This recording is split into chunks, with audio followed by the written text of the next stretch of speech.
बीच सड़क पर एक बाइक सवार के साथ कांवड़ियों का मुक्का लात वाला एपिसोड चल रहा है। देख लो भाई, कांवड़िये के साथ में हरकत करी है इनने। अरे इसके हेलमेट उस पे देना। 8 कांवड़िये मिलकर इस बाइक सवार के साथ मार पिटाई कर रहे हैं। आग लगा दे इसमें, लगा दो आग, लगा दे आग, फाड़ दे इसके सब, तोड़ इसको।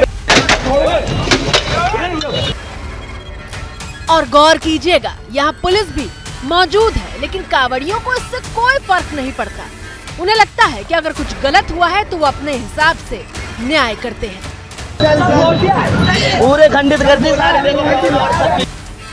अभी हमने मारा है।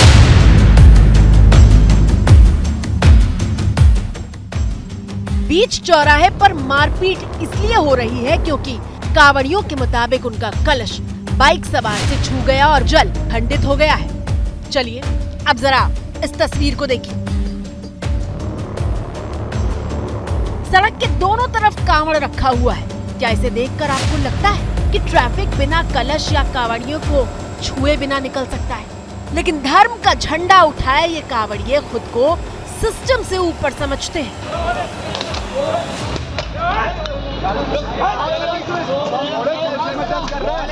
इस तस्वीर को दिखाने का मकसद यशवीर महाराज से सवाल पूछना है। हमारा सवाल हिंदुओं की आस्था का ठेका ले चुके यशवीर जी महाराज से है कि वो इन कांवड़ियों को कोई नसीहत क्यों नहीं देते।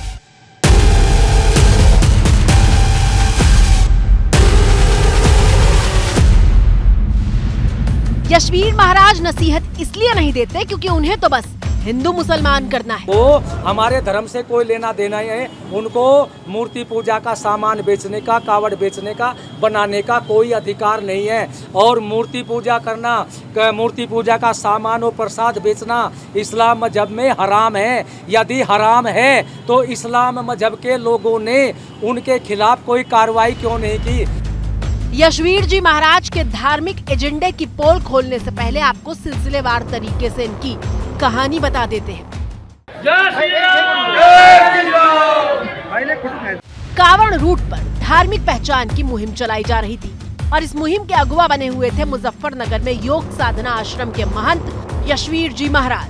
सनातन धर्म की जय, सनातन धर्म की जय, माता की जय। यशवीर जी महाराज की टीम होटल, दुकान, रेस्तरां में जाकर होटल मालिक और वहां काम करने वाले लोगों के धर्म की जांच कर रही थी, जबकि इनके पास ऐसा करने का कोई अधिकार नहीं है। बावजूद इसके मुजफ्फरनगर से शुरू हुई पहचान परेड गाजियाबाद तक जा पहुंची। अभी तक तो यशवीर महाराज कांवड़ रूट पर मौजूद दुकानों पर हिंदू मुसलमान की पहचान कर रहे थे, पर गाजियाबाद में तो वो एक कदम और आगे निकल गए, जहां पर उन्होंने मुसलमानों के बनाए कांवड़ ना खरीदने की अपील कर डाली। वे लोग कहते हो कावड़ बनाने वाले, हमें तो सनातन धर्म में आस्था है, भोले की भक्ति करते हैं। भोले की भक्ति कहाँ करते हैं? उनकी वेशभूषा से पता लग जाएगा भोले की भक्ति करते हैं। यदि वो कहते हैं तो मैं उनको सलाह देता हूँ कि आज मीडिया के सामने घोषणा कर दे कि हम सनातन धर्म में घर वापसी करते हैं और सनातन धर्म के में घर वापसी करके जय बजरंगबली की, वीर हनुमान की, महादेव जी महाराज की जय बोलते हैं और उनका स्वागत है और फिर उनको कावड़ बनाने का परमिट मिल जाएगा।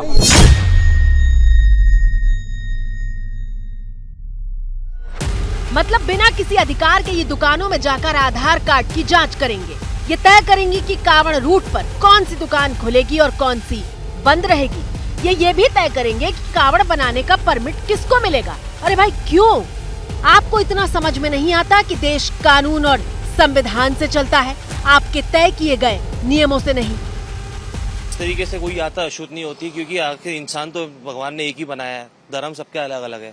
तो मेरे हिसाब से सर इसमें कोई अछूतता नहीं आनी चाहिए, क्योंकि जहाँ धर्म है वहाँ इन चीजों की जरूरत नहीं है। कारीगर कोई भी हो सकता है और शुद्धता का ध्यान रखा जाए, मतलब पवित्रता का, अपनी हिंदू पवित्रता का ध्यान रखा जाए, तो उसमें कोई बुराई नहीं है। वैसे हर समाज के लोगों को हर काम करने की अथॉरिटी होती है।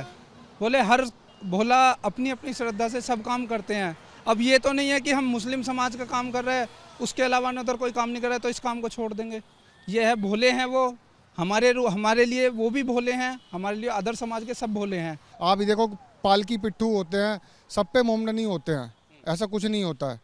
तो फिर तो उन पे भी यात्रा करनी बंद कर देनी चाहिए अगर ऐसा कुछ है तो। उनका अपना बिजनेस है कि अगर वो नहीं करेंगे तो हिंदू तो इस काम को करता ही नहीं है। जो भी सीधी सी बात है, मोमडनी करता है इस काम को, और उससे हमारी कावड़ अपवित्र नहीं होती है, क्योंकि हम इसे गंगा जी में स्नान कराते हैं, उसके बाद हम अपना जल भर के चलते हैं। खरीद के लाए हम ना, तो उन्हें पैसे दे, वो तो उनका काम है। वो काम चाहे हिंदू करे या मुस्लिम करे, कोई भी कर सकता है। हमने उनको पैसे दिए हैं, शुद्ध जाके हरिद्वार से गंगा जल भरा है। यशवीर जी महाराज जैसे देश में खामखा के और भी ठेकेदार हैं, जिन्होंने मुस्लिम कारीगरों के तैयार परिधान न इस्तेमाल करने की मांग की थी। लेकिन इसी साल मार्च महीने में बांके बिहारी के पुजारियों ने इस मांग को ये कहते हुए खारिज कर दिया कि मंदिर की परंपराओं में धार्मिक भेदभाव का कोई स्थान नहीं है। तो जब बांके बिहारी के पुजारियों को आपत्ति नहीं, तो ये लोग कौन हैं? बांके बिहारी के मंदिर में माथा टेकने वाले भक्तों को आपत्ति नहीं, तो ये लोग कौन हैं जो कावड़ के नाम पर देश में हिंदू मुसलमान कर रहे हैं? कुछ ऐसा ही सवाल उत्तराखंड के पूर्व सीएम हरीश रावत भी पूछ रहे हैं। कहीं खेतों में खाद डालते हैं ना, और वो खाद जिस फैक्ट्री में बन रही है, यदि उस फैक्ट्री में कुछ मुसलमान भी काम करते हैं तो फिर वो खाद भी अपवित्र हो गई, और जिस खेत में डाल करके फूल पैदा हो रहे वो भी अपवित्र हो गए। वो भी भगवान पर गंगा जी में कैसे चढ़ेंगे भाई?